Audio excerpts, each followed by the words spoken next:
Now, the leader of Reform Party and GBNews regular, Richard Tice, has taken a weekend road trip all the way to Ukraine.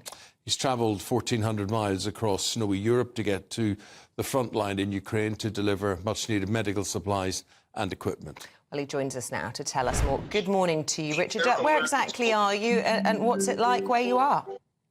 Good morning to you both. I'm in central Ukraine, and if you can hear a noise there, that is the end of this morning's air raid siren alert. I was woken a couple of hours ago, and we went down to the air raid shelter and spent a little bit of time down there. All came through on the app, and quite interesting sort of double use of an air raid shelter. Eamon, you'll be pleased to know that it doubles up as the wine cellar, and that seemed a very appropriate use. But we've done a big trip, 9 vehicles, pickup trucks, full of medical supplies. We set off from Northamptonshire on Saturday morning at about 6:30, drove those 400 miles. It was very snowy across all of Northern Europe, but we got here safe and sound. And yeah, all of these 9 trucks full of highest quality medical supplies that we'll be delivering today to frontline soldiers from various battalions. Richard, you don't have to do this. Why are you doing it? Some friends of mine said they were doing it. Eamon, they'd done 4 trips so far. This is their 5th trip. There's a picture of the group. That's the vehicle that I've been driving across. And I wanted to help. I wanted to do my bit, play my part. So I've raised a bit of money and, learn a huge amount of lessons along the way. And I feel that it's an important part. We can all play our part in different ways. And this is a seriously important battle to defend Ukraine, and I think it's absolutely right that we help the Ukrainians. I've never been in a country that's a war zone before. It's a very strange feeling. Life goes on, but as we learned this morning, we heard this morning, the air raid siren goes, and you have to adapt your day. It's a world away, and yet it's only 400 miles. I mean, it's nothing at all. That's Belfast to Dublin 4 times, and yet everything is different. The world changes, people's perspectives change, the danger changes as well. What is it like, leaving Northamptonshire and then, obviously 400 miles later, being in a war zone?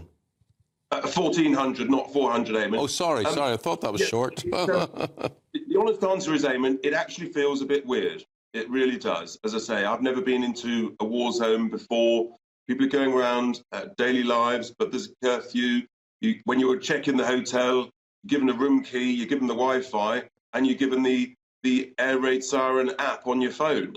So it's for real. And first thing this morning, that's what happened. So yeah, it just feels very different. But lives go on. People are bustling around, going to work. And there's the same potholes here as you see in England. That's just the nature of life, however difficult it is. Yeah, and Richard, is there a little bit of political capital in this for you? I mean, I suppose most people would not associate reform with caring too much about international politics and all of these sorts of things. Far from it. I've been a staunch supporter of Ukraine in its defence, in protecting its sovereignty from the moment that it was illegally invaded by Russia, and we've got very clear views and policies about Ukraine, about what's going in the Middle East, as you would expect from a political party that's going up in the polls. But sadly, this war here has been going on now for very nearly 2 years. This is my first visit, and I just felt delivering medical supplies, high quality supplies, just felt an appropriate thing to do. And as I say, I'm here with a team of about 16 others. And the 9 vehicles, all pickup trucks from the UK, they get camouflaged and then taken to the front line with the supplies and used by the soldiers. And they're very grateful for it. You're not on the front line, but nonetheless, you are there. As you say, you're in that war zone. Do you feel unsafe? I don't feel unsafe, Eamon. It's just, you just know that this is it's a very serious, different place. And it's important to understand that, and I'm grateful that I've been able to help in a small way and understand it at the same time.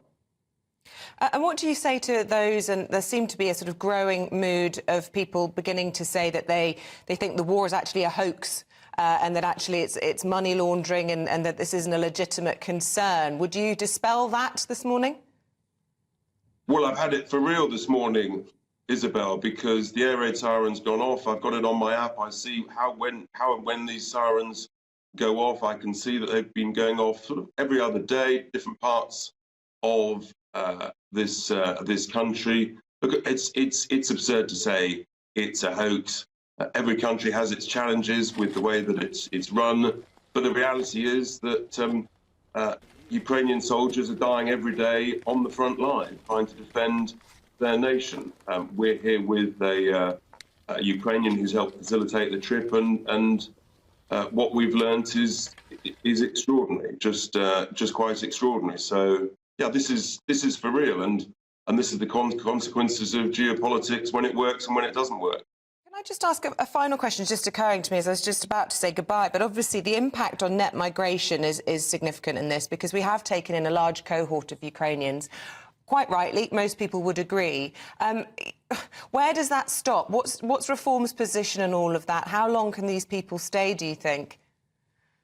So I think that's a really good question. We don't know how, sadly, Isabel, we don't know how long the war is going to last. Many Ukrainians are making a home in the United Kingdom, but many want to come back to their own country and to restart their lives again. And this trip, there are many other of these volunteer trips that are similar, and actually they have been helped by Ukrainian ladies in the United Kingdom, in and around the Midlands. So they're playing their role, helping their motherland, helping their country in the way that we're doing. Well, good luck with what you're doing. Please do stay safe, and I hope it's not long before you're back here in the relative safety of this the studio, and we're talking to you face to face. Yeah, good for you. Thank you very much indeed. Very well much. done. Well done. Thank you. Richard Tice there, who's the leader of Reform UK.